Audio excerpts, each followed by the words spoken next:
just reviewing the basics of how to find the antiderivative of, in this case, a cubic function. Well, obviously the only real rule we have for finding an antiderivative is a power rule. So you're going to add 1 to the power. If I add 1 to the power, I get 4. I take that reciprocal goes to the front. So 1/4 goes to the front. Right now, this is an indefinite integral. But again, for where we're going tomorrow, when we start filling in numbers here and here, well, we'll have a little bit more to do. Since this is indefinite, in the past, we always tacked on a c. Now you're going to find when we start applying that fundamental theorem we will talk about, that plus c becomes irrelevant. Okay? But that's the antiderivative for the first one. We try another one here. Again, leave yourself some space here in the notes so we can go back, fill in some more details tomorrow. Something slightly more challenging. Let's integrate here x squared plus 1 over the square root of x dx.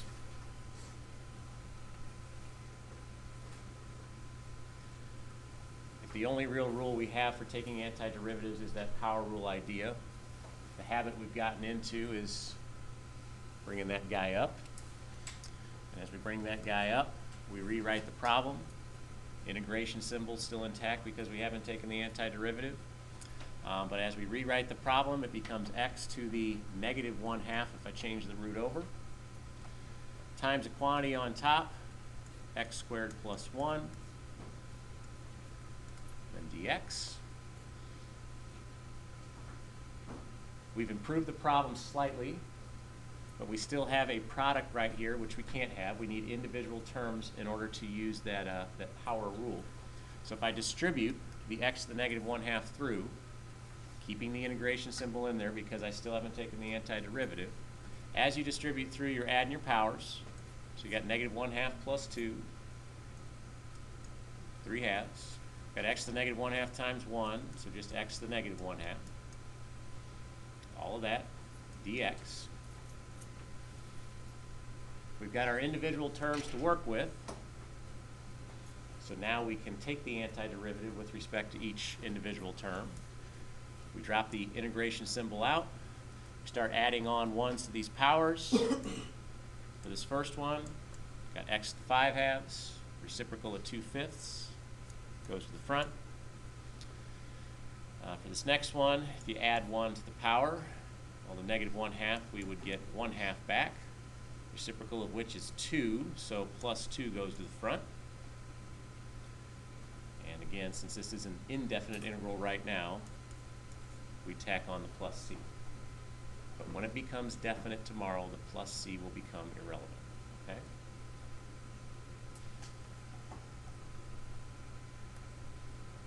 All right, we know no lesson is complete without covering some trig stuff. So here's a trig problem. Very simple trig problem for the time being.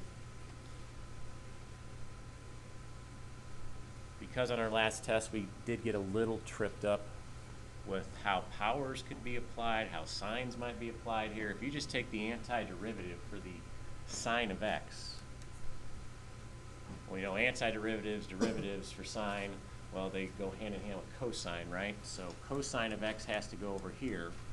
You've got to decide, though, is it negative, is it positive, and how you check. If I take the derivative of cosine, do I get sine back? Not exactly, right? You'd get negative sine back if you take the derivative of cosine. Therefore, that's why this is a negative cosine over here. So that's it. Add on your c since it's indefinite.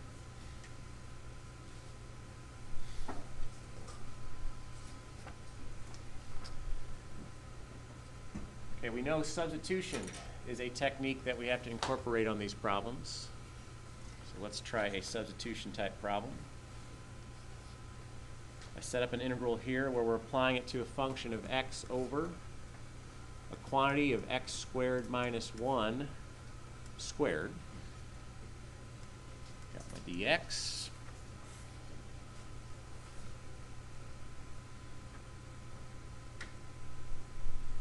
Again, go back, look at the consistencies of the patterns that we usually follow. You're trying to get everything on the same line, so you're probably going to take what we have down here, try to bump that up. When you do that, still haven't taken the antiderivative, so integration symbol stays in place. We've got an x on top, joined by a quantity of x squared minus 1 raised to a power of negative 2.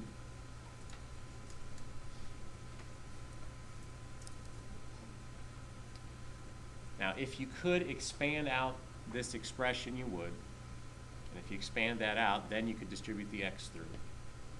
But you can't distribute the x through because we can't expand it out, right?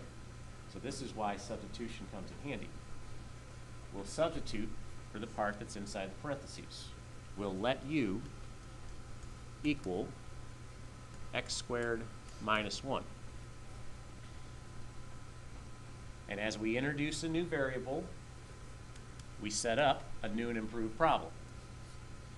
So now I'm going to take the antiderivative of, if u is going to be x squared minus 1, and that's raised to the negative second, I need a u to the negative second down here. That replaces this. Meaning, I only need to replace x and dx. So over here, I take my derivative, derivative of u du, derivative of x squared, 2x dx. 1 goes to 0, right? If I'm trying to replace x and dx here, here's an x, here's a dx. Divide your 2 over, you got 1/2 du equal to x dx. I can now take the x and the dx out and replace that with 1/2 du. For the new and improved problem, you've got a single term to work with. This 1/2 u to the negative second. So just apply your power rule to that. Adding 1 to my power, it's going to be -1 now. And reciprocal of -1 is -1, so that goes to the front, joins the 1/2. You get -1/2. Tack on your c. And since we created this new variable, we got to go back, put everything in terms of the original variable. So replace u with x squared minus 1. All that's to the -1 plus c. Now when we start to look forward to using the fundamental theorem and what we will have to apply after we've taken the antiderivative, we're going to find that this step down here is no longer necessary. There's going to be a way for us to tweak everything so we can work exclusively off of that variable u. So I'll show you that trick when we start applying that theorem.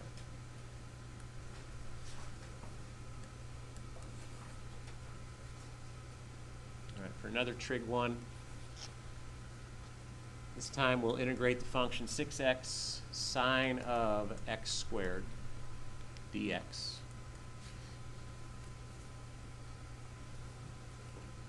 And as we've grown accustomed to, whenever we see one single trig function within the problem we're trying to take the antiderivative of, whatever we're plugging into that trig function, whatever trails it, that's what we're going to let u equal. So let u equal x squared on this one. If u is going to equal x squared, as I set up my new and improved problem over here, the sign would be trapping that u, so the sign comes along with that u. That replaces this part of the original problem, meaning you have to take out now the 6x and the dx. So you take the derivative of your equation down here for u. You got du equals be 2x dx. If you look at what I'm trying to replace, I've got a 6 up here, I've got a 2 down here, so we use a little trick where we just multiply both sides by 3, right? That'll create this 6 down here.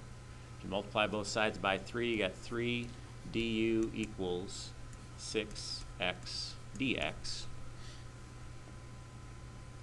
Now I've got that combination that I want. I can take out the 6x dx, replace that with 3 du over here. Got your new and improved problem. You take your antiderivative. 3 is going to come along for the ride since it's in front. Antiderivative sign, we know that's going to connect cosine. Question is it negative or positive? We've already discussed this on a previous problem. We know that it's going to be negative, right? We've taken the antiderivative. Since it's indefinite, we tack on the c. And then we go back. And we plug in for u. U was x squared. So that everything is back in terms of the original variable. Once again, though, as we start to apply the fundamental theorem tomorrow, this step we're going to find is not needed. Okay?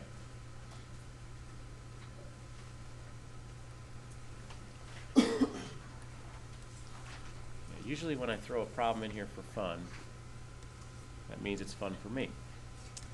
So 2x cubed times e to the 1/2 x to the 4th dx. Let's play with a function now. It's got an e in it. We haven't seen an e in a while, have we? We should probably review how these work. It'll be important to review how these work anyway, because this is something we covered on very early in this semester, right? So it's going to be part of the semester final. As you consider how you take an antiderivative or a derivative of e, remember, if you've got e to the x, you're taking the derivative of e to the x. It's just going to be e to the x. And then same is going to be true when you take the antiderivative. Antiderivative of e to the x is still going to be e to the x. The problem is this one does not have just an e to the x. It's got e to all this fun stuff. So the rule you want to follow whenever you're taking an antiderivative that's got an e involved is do the substitution and let u equal the power on that e. So let u equal to 1/2 x to the 4th. If I do that and I set up my new and improved problem over here,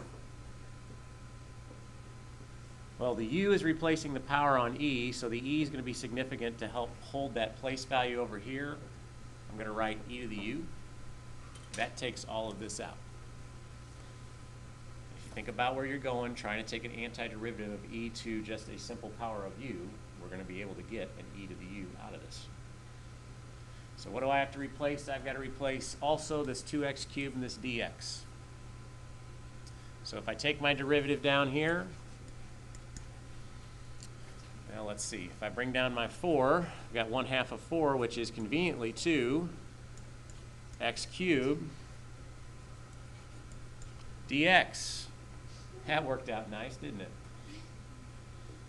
So we can take out these parts and simply replace them with a du over here. And if the antiderivative of e to the u is just going to be e to the u, we get e to the u plus c. We go back, replace u, so that everything's in terms of x, the original variable. We've got e to the 1/2 x to the 4th plus c. Not so bad, right?